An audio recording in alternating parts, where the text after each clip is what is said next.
여러분 앞으로 계속해서 같이 사역을 나가실 때 하나님의 은혜가 충만한 이 나눔교회가 되기를 원합니다. 그리고 오늘 와서 보니 제가 이제 오늘 말씀 빌립보서를 준비했는데 또 다른 말씀을 준비해야 될까 생각을 했어요. 왜냐하면 제가 지금 잠시 섬기고 있는 미국에서 섬기고 있는 그 한국 교회가 있는데 거기는 연세가 평균이 70세가 넘으세요. 근데 여기 딱 보니까 너무 젊으시고 너무 멋지시고 너무 아름다우셔서 이거 내가 거기서 하는 식으로 설교하면 안 되겠다 싶더라고요. 그래서 부족하더라도 잘 봐주시길 부탁드립니다. 자, 우리 기도하고 바로 말씀부터 하겠습니다. 잠깐. 하나님 감사합니다. 오늘도 주의 말씀을 들고 있습니다. 주님이 말씀하여 주시고 성령님 인도하여 주셔서 우리 가운데 깨달음 있게 하여 주시옵소서. 나를 위한 하나님의 말씀을 듣게 하여 주시고 그래서 주님 앞에 영광 돌릴 수 있는 기쁨이 될 수 있는 우리 모두가 되게 하여 주시옵소서. 예수님의 이름으로 기도합니다. 아멘. 여러분 혹시 WWJD 들어보셨습니까? 기독교에서 한참 했던 운동인데요. WWJD. 그래서 영어로는 이제 What would Jesus do? 그래가지고 이제 한국말로 번역하면 예수님은 어떻게 하셨을까? 그것을 영어에 이제 첫 글자를 따서 WWJD라는 운동이었습니다. 그래서 지금도 많이 사용하지만 90년대에는 굉장히 폭발적으로 유명했던 운동이었습니다. 그 운동이 이제 처음 시작된 것은 찰스 셸던이라는 분이 In His Step이라는 그 책을 썼는데 그 책의 내용이 이제 핵심이 뭐냐면 1년 동안 내가 어떤 불이익을 당하더라도 내가 어떤 결정을 하기 전에 예수님이시라면 어떻게 결정을 하셨을까? 예수님이시라면 어떻게 하실까라고 계속 생각을 하면서 예수님의 뜻대로 따라가는 운동이었습니다.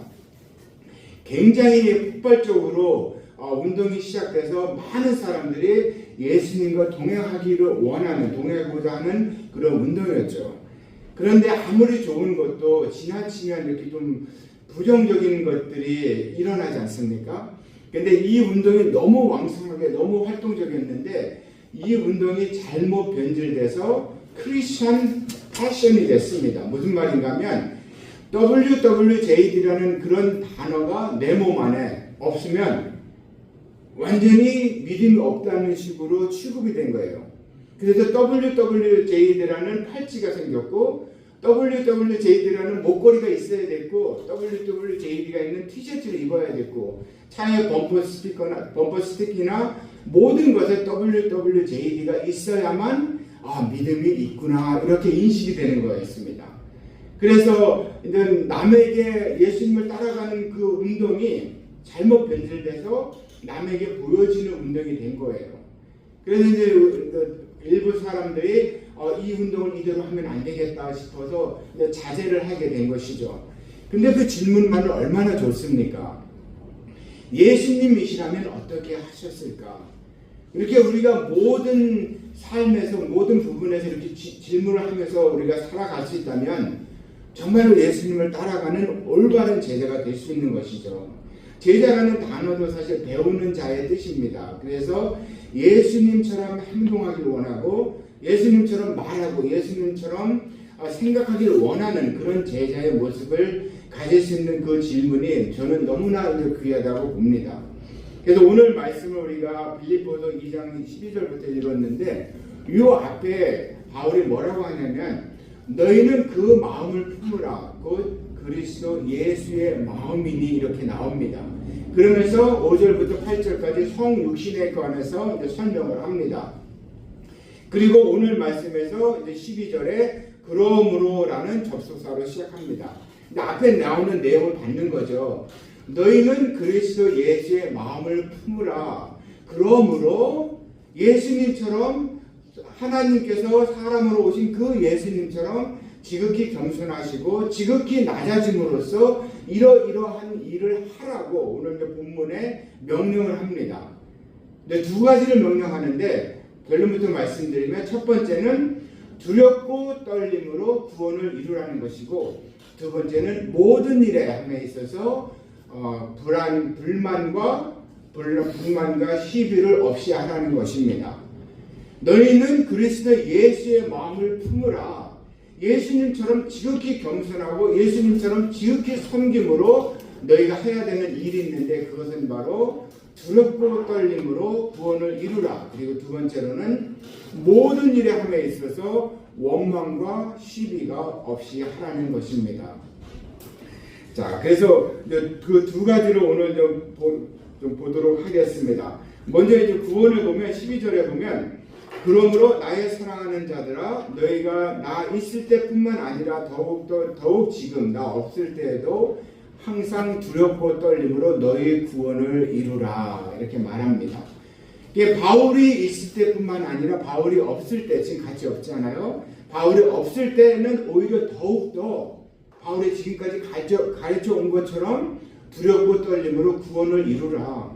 우리 지금 시대에 좀 적용을 하자면 교회 안에서뿐만 아니라 교회 밖에서도 더욱더 그리고 목사랑 얘기할 때뿐만 아니라 성도 간에 서로 대화할 때뿐만 아니라 세상 사람들과 얘기할 때도 더욱더 두렵고 떨림으로 구원을 이루라는 것입니다. 그리할 때 18절에 나오는 것처럼 우리가 바울의 기쁨이 될 뿐만이 아니라 바울이 말하고 있는 그리스도의 기쁨이 되고 또 우리 가운데도 기쁨이 넘치게 되는 것이죠. 우리가 어렵다면 어렵고 힘들다면 힘든 삶인데 매일의 삶 가운데 기쁨이 있다면 얼마나 좋겠습니까? 그래서 오늘 말씀에서 우리가 그 바울이 말하고 있는 그 진리를 깨달아서 우리 삶 가운데 매일매일 기쁨을 체험할 수 있는 우리 모두가 되기를 기도합니다. 자, 그래서 오늘 말씀에 보면 이제 구원에 관한 문제인데 이제 두 가지가 이제 나옵니다. 그러니까 두 가지 우리가 질문을 할 수 있습니다. 여기서 바울이 말하는 첫 번째 질문은 여기서 바울이 말하는 구원은 무엇을 의미하는가? 자, 제가 이 질문을 드리는 이유는 우리가 성경에서 알듯이 우리가 목사님의 그 말씀에서 듣듯이 우리는 예수님을 믿음으로 구원을 받았습니다. 그렇죠? 그리고 내가 네 입으로 예수가 주이심을 고백하고 네 마음에서 하나님이 그를 죽음에서 살리신 것을 내 마음에 믿으면 내가 구원을 얻으리라. 로마서 10장 9절에 말씀하셨죠. 그 예수님도 십자가상에서 내가 다 이루었다. 너의 구원을 이루었다고 말씀하셨습니다. 그렇다면 바울이 말하고 있는 이 구원은 어떤 구원을 말하는 것일까요? 물론 여러분들 잘 아시겠지만 제가 한번 로마서 8장을 한번 보도록 하겠습니다. 혹시 성경책 있으시면 로마서 8장을 한번 보겠습니다. 자, 없으시면 제가 한번 읽겠습니다. 로마서 8장 28절 아마 우리가 가장 좋아하는 성경 구절 중에 하나일 것입니다. 로마서 8장 28절. 자, 제가 한번 28절을 읽겠습니다. 신약성경 249페이지인데요. 우리가 알거니와 하나님을 사랑하는 자, 곧 그의 뜻대로 부르심을 입은 자들에게는 모든 것이 합력하여 선을 이루느니라. 여기서 이제 선이라는 것은 궁극적으로 구원을 말합니다. 자, 하나님은 미리 아신 자들을 또한 그 아들의 형상을 본받게 하기 위하여 미리 정하셨으니 이는 그로 많은 형제 중에서 맏아들이 되게 하려 하시니라. 자, 30절 우리 한번 같이 읽어볼까요? 천천히 시작. 또 미리 정하신 그들을 또한 부르시고 부르신 그들을 또한 의롭다 하시고 의롭다 하신 그들을 또한 영화롭게 하셨느니라. 자, 하나님이 네 가지를 하셨죠. 오늘 말 30절에 보니까 네 가지 동사를 쓰셨는데 미리 정하시고 정하신 그들을 부르시고 부르신 그들을 의롭다 하시고 의롭다 하신 그들을 영화롭게 하셨습니다. 그리고 그 이제 모든 동사를 과거형을 쓰셨어요. 과거형을 쓰셔서 미리 이미 정하신 거예요.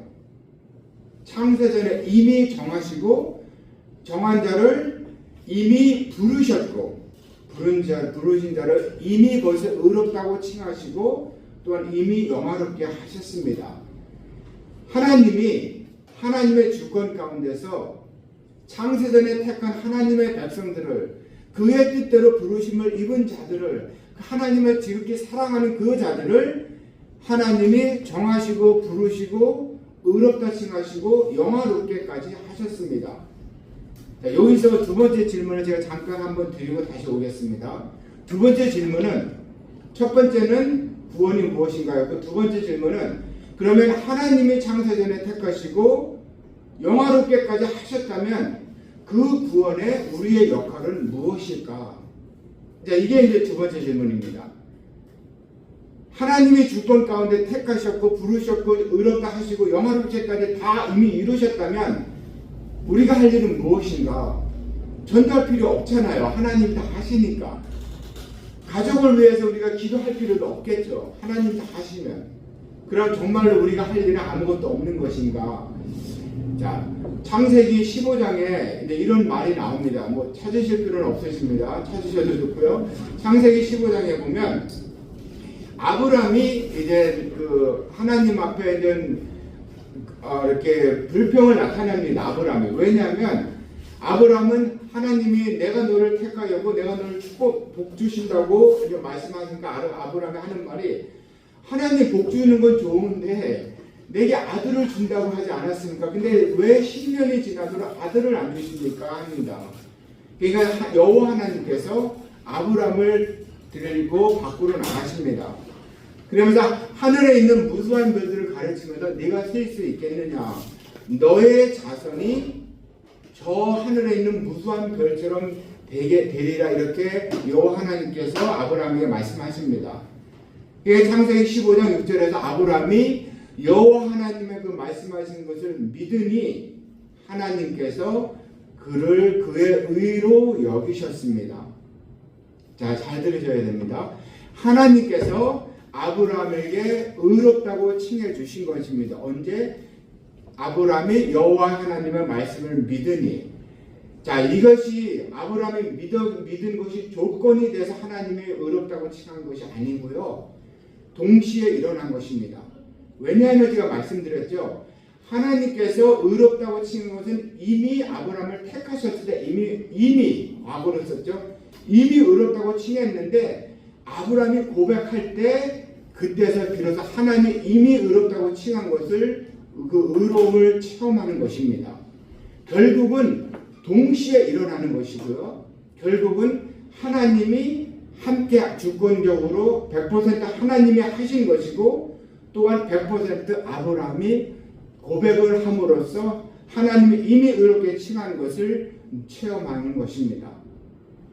그래서 하나님이 50%하고 아브라함이 50%에서 100% 되는 것이 아니라 하나님의 전적으로 100% 주권으로 하나님이 부르시고 정하시고 부르시고 의롭다고 칭하신 것이고, 아브라함은 또 전적으로 자신의 자유의지 안에서 고백함으로써 하나님이 의롭다 하신 것을 누리는 것이죠. 이것이 우리가 이해하기 어려운 구원의 신비입니다. 더 자세한 것은 안 목사님에게 잘 설명을 들으시기 바랍니다. 자, 그래서 다 이해를 못해도 이거 하나만 기억하시면 됩니다. 그 에베소서 2장 8절에 있는 것처럼 우리가 하나님의 은혜로 인하여서, 그죠? 하나님의 은혜로 우리를 부르시고 정하시고 부르셨잖아요. 우리의 믿음으로 말미암아. 하나님이 주권적으로 우리를 부르셨고 우리의 믿음으로 우리가 고백할 때 우리의 구원이 이루어집니다. 그때 우리가 의롭다고 칭함을 받는 것이죠. 여기서 우리가 의롭다고 칭함을 받는 것을 우리가 이제 칭의라고 합니다. justification, 칭의라고 하고, 보통 우리가 구원 받았다는 것을 요 칭의로 말합니다. 그러나 이 모든 단계가 다 구원입니다. 하나님이 정하셨는데 이 정해진 사람이 구원 못 받을 수가 없는 거죠. 하나님 부르신 사람이 구원 못 받을 수가 없고요. 그러니까 이게 다 구원의 단계인데 단계별로 다른 이름이 불려질 뿐입니다. 자, 이게 이제 칭이고요. 그래서 자, 우리가 이제 구원을 받았습니다. 하나님의 택하셔서 부르시고 예수님의 이름을 듣고 우리가 예수님 앞에 예수님의 이름을 고백합니다. 나의 주님이시요 하나님이시요. 그리고 의롭다고 칭함을 받고 예수님의 의가 우리 가운데 임하고 그리고 우리가 주일날 와서 예배도 드리고 친교도 나눕니다. 그런데 우리 가운데 아직도 안타깝게도 죄성이 남아 있습니다. 그죠? 이 겉사람이 지긋지긋한 겉사람이 아직도 죽지 않고 살아 있어요. 그런데 문제는 자, 예수님께서 이미 우리를 영화롭게 하셨다고 합니다. 무슨 말인가 하면 영화롭게 된다는 것은 예수님이 재림하실 때 우리가 예수님처럼 영광 가운데 공중에 들림받아서 천국에 갑니다. 그런데 우리는 아직 죄 가운데 살아있거든요. 그래서 자, 칭의부터 영화 요 사이에 우리가 이루어가는 것이 있는데 그것을 보통 뭐라 하냐면 성화라고 합니다. sanctification, 성화. 그래서 지금 바울이 말하고 있는 구원이 바로 그 성화입니다. 칭의부터 영화까지, 거듭남부터 재림까지, 천국에 들어가는 날까지 모든 크리스찬이 걸어가는 이 길이 크리스찬의 길이 바로 성화인 것이죠. 지금 바울이 말하고 있는 것입니다. 그 성화를 너희가 두렵고 떨림으로 이루어가는 것입니다.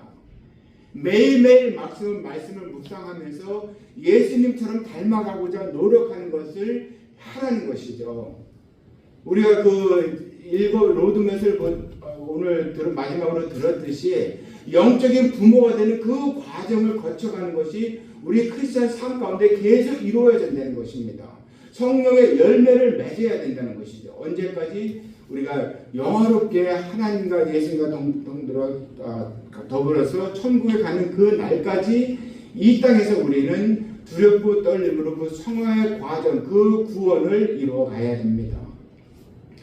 두렵고 떨린다는 것은 무서워서 두려운 것이 아니고 하나님을 존중하고 존경하는 마음입니다. 그래서 하나님을 하나님 되게 믿는 그 마음에서 성화를 이루어가는 것이고 떨리는 것은 이제 설렘을 말합니다. 이게 사랑하는 사람을 보면 이제 설레는 마음이 있지 않습니까? 예수님의 말씀을 매일 읽고 예수님과 동행할 때 내가 오늘 어떤 말씀을 주실까 이런 설렘으로 매일같이 말씀을 묵상하면서 그렇게 우리가 성화의 과정, 구원의 과정을 이루어가는 것입니다.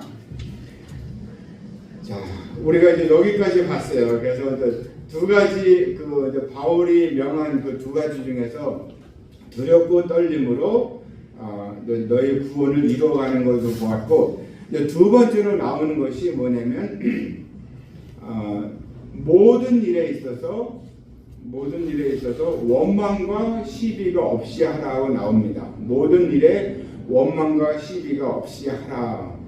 자, 모든 일에 원망과 시비가 없이 하라. 자, 다시 말하면 어떤 일이라도 원망과 시비가 있다면 이루어질 수가 없다는 것입니다.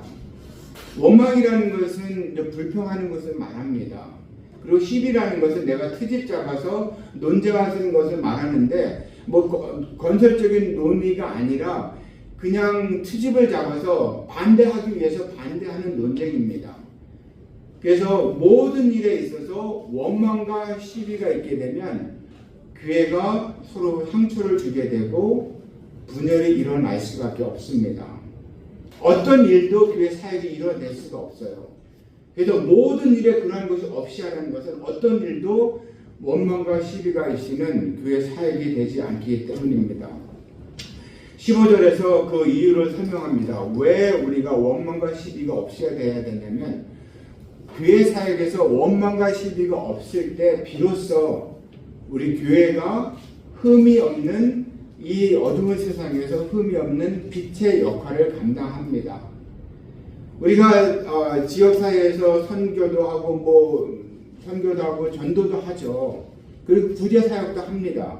물론 그런 눈에 보이는 사역을 통해서 우리가 빛의 역할을 감당합니다. 그런데 지금 바울이 말하는 것은 우리가 나가서 행동으로 보여주는 그 사역하기 이전에 교회 내에서 원망과 시비가 없는 그런 화목한 교회를 이룰 때 사람들이 우리 교회를 보게 되면 와, 나는 교회는 뭔가 좀 틀리네. 이 어두운 세상 가운데서 빛이 된다는 것입니다. 나가서 전하고 나가서 구제하고 나가서 나눠주기 전에 우리 가운데서 원망과 시비가 없을 때 우리가 빛이 되고 사람들이 우리를 보고 어두운 가운데 정말 필요한 빛의 교회이고 소금의 역할을 하는 교회가 된다는 것입니다. 그래서 우리에게 이제 원망과 주의를 하지 말라는 것이죠. 자, 원망과 시비가 왜 모든 사람에게 있는 그 우리의 겉사람의 특징인데 이게 왜 무서운가 하면 원망과 시비는 사실은 하나님을 무시하고 경멸하는 죄입니다. 자, 원망이 만약에 누군가가 그 생각으로 할 수 있죠. 생각으로 마음에 안 들고 불만이 있습니다. 그것이 생각으로 있으면 죄가 되지 않는데 이것이 입으로 발설이 되면 원망이 되는 거예요. 그러면 원망이 일어나게 되면 서로 간에 상처를 줄 수 있고 교회가 분열이 있을 수밖에 없습니다.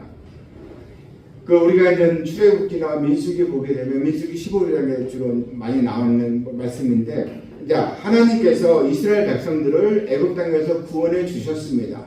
그래서 이스라엘 백성들은 또 홍해를 건너면서 거듭남을 체험했습니다. 하나님이 동행하면서 낮에는 구름 기둥으로 밤에는 불 기둥으로 하나님이 동행하셨죠. 근데 그 이스라엘 백성들은 틈만 나면 하나님과 하나님의 사람 모세에게 원망과 시비를 하는 것이었습니다. 그래서 하나님이 뭐라고 하셨냐면 이 백성들이 도대체 어느 때까지 나를 무시하느냐 이렇게 말합니다. 왜냐하면 하나님의 사람에게 하는 원망과 시비는 바로 하나님에게 하는 원망과 시비이기 때문입니다. 교회 내에서 하는 원망과 시비는 분열을 일으킬 수밖에 없기 때문에 하나님이 싫어하시는 원망과 시비가 됩니다. 그래서 그때 이스라엘에서 애굽 땅에서 구원한 사람이 장정만 60만 명이라 그랬나요?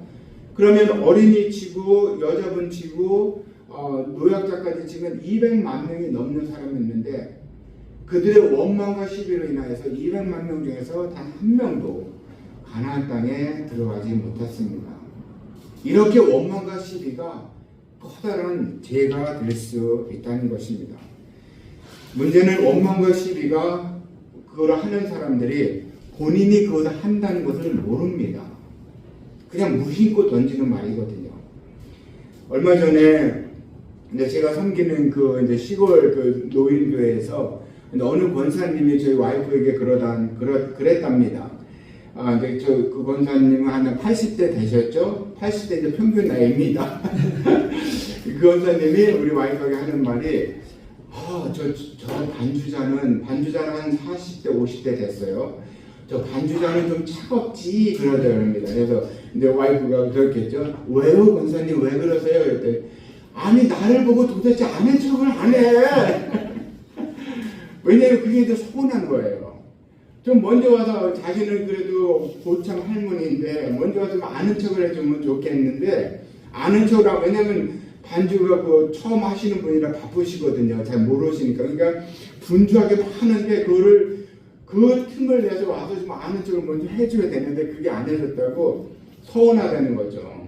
그래서 차갑지 좀 차가운 성격이 차가운가 봐 이러시더래요. 자, 그런데 그 서운한 말이 입으로 나왔잖아요. 그것이 우리 와이프뿐만이 아니라 서너 사람에게 더 전달이 되면 그게 이제 원망이 되는 거예요. 그게 말에서 말로 전해지면 원망이 되고 그 반주자가 들으면 어떻겠어요? 가만히 안 있겠죠. 그러면 교회가 결국은 분열이 될 수 있다는 것입니다. 제가 미국 교회를 오랫동안 했다고 우리 안 목사님 소개해 드렸는데 미국 교회에서는 없는 그리고 아마 한국 교회도 드문 아주 무서운 질병이 한국 이민교회에 있습니다. 여러분 그 유명한 섭섭병 아시죠? 섭섭병. 한국 교회는 없죠?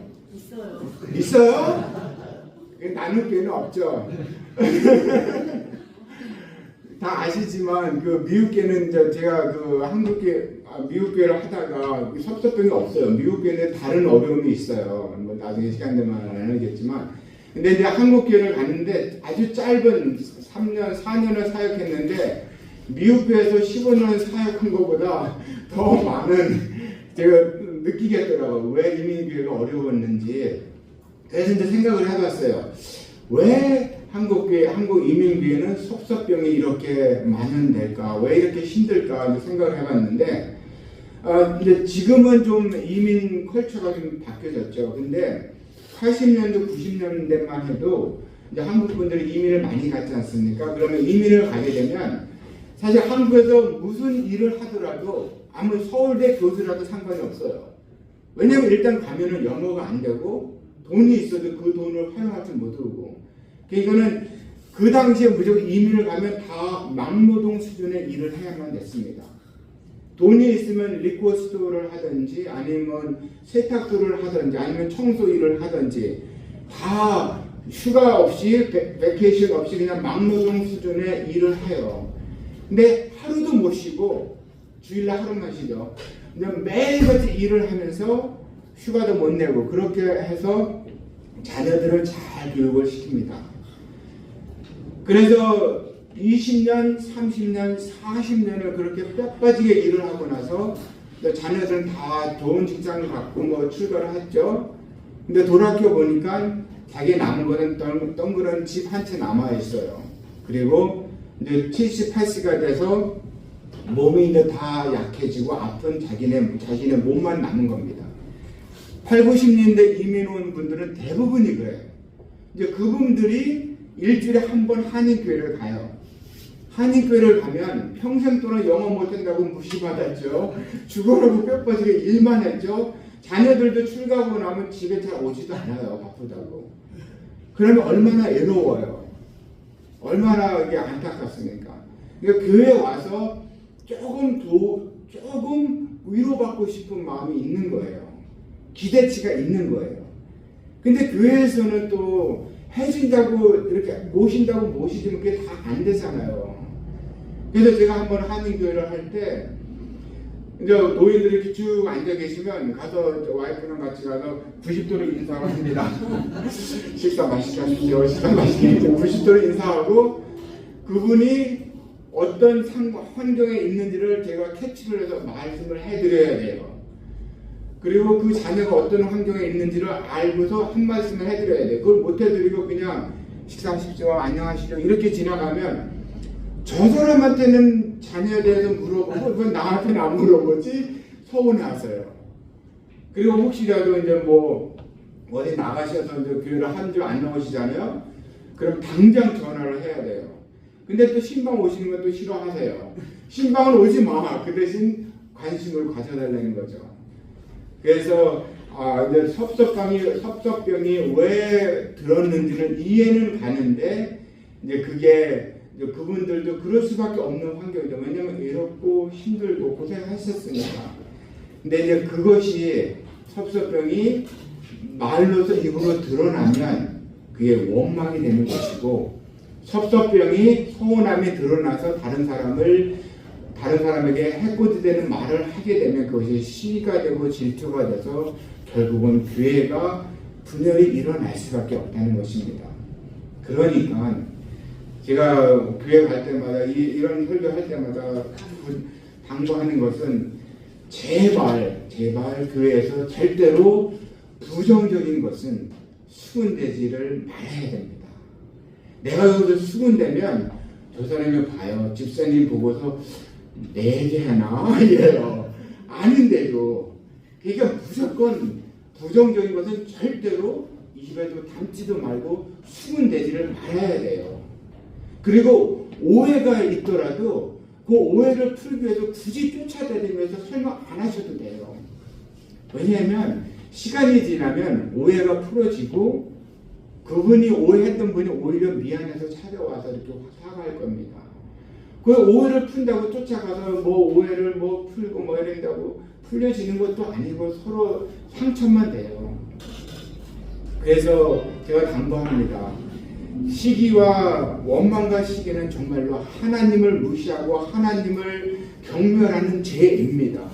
그리스도께서 피로써 이 땅을 사시고 하는 이 교회의 머리가 되신 이 교회를 분열시키는 죄입니다. 그렇게 아주 무서운 죄예요. 그래서 절대로 부정적인 것 말은 하지 마시고 원망을 하지 마시고 생각으로 있으시라도 그냥 기도하시고 믿는 분에게 이렇게 얘기를 할 수 있지만 입으로 나오면 원망이 돼요.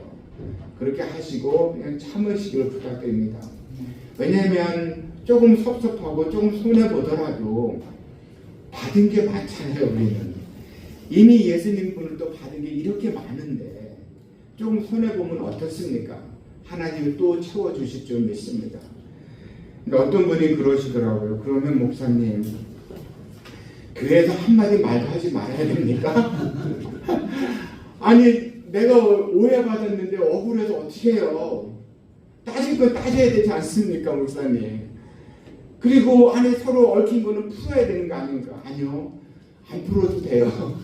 하나님이 풀어주실 때까지 기다리실 수만 있다면 기다리시는 게 좋아요. 그래서 사람들이 이렇게 질문해. 그럼 어느 때까지 참아야 되느냐? 솔직하게는 모르겠습니다. 어느 때까지 얼마만큼 참아야 되는지는 모르겠습니다. 다만 기도하는 것은 예수님이시라면 어떻게 하셨을까? 예수님이시라면 내가 오해받았는데 내가 무시를 당했는데 내가 소문함을 받았는데 예수님이 내 입장이시라면 나처럼 전화 붙들고 막 하소연을 했을까? 나처럼 막 따지려고 했을까? 예수님이라면 어떻게 하셨을까? WWJD 우리가 이 운동을 생각하면서 정말 예수님이라면 어떻게 하셨을까? 우리가 다시 한번 생각할 수 있는 우리 모두가 되기를 소원합니다. 그렇게 하시기를 축복합니다. 그래서 하나님을 기뻐하시는 교회가 이루어지기를. 제가 마치기 전에 성경 구절 한 절만 읽고 마치겠습니다. 한 절만 읽고요.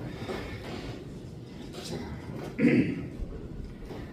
그는 멸시를 받아 사람들에게 버림받았으며 간고를 많이 겪었으며 질고를 아는 자라 마치 사람들이 그에게서 얼굴을 가리는 것 같이 멸시를 당하였고 우리도 그를 귀히 여기지 아니하였도다.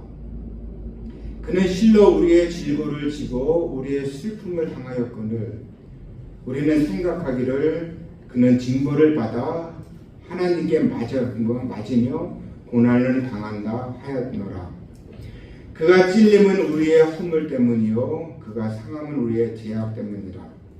그가 징계를 받음으로 우리는 평화를 누리고 그가 채찍에 맞음으로 우리는 나음을 입었도다. 우리는 다 양 같아서 그를 향하여 각기의 제각길로 갔거늘 여호와께서는 우리 모두의 죄악을 그에게 담당시키셨도다.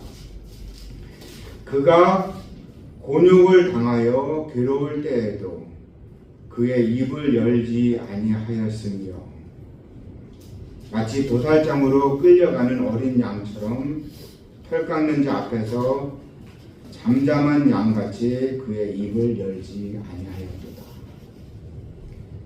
얼마나 오해받고 얼마나 서운하고 얼마나 원통하다고 우리는 입을 벌어서 이렇게 얘기하는데 누구시죠? 이분은 그가 곤욕을 당하여 괴로울 때에도 그는 입을 열어 한마디도 말을 안 했습니다. 마치 도살장으로 끌려가는 어린 양처럼 칼을 들고 서 있는 그 양을 잡는 그 사람 앞에서 그는 잠잠히 말을 한마디도 안 하고 입을 다물었다고 합니다. 바로 예수님이시죠. 예수님은 어떻게 하셨을까?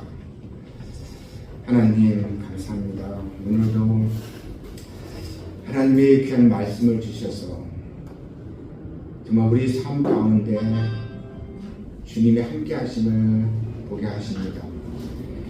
예수님이시라면 어떻게 하셨을까? 항상 그것을 생각하며 묵상하며 내가 처한 상황에서 주님을 닮아갈 수 있는 우리 모두가 되게 하여 주시옵소서.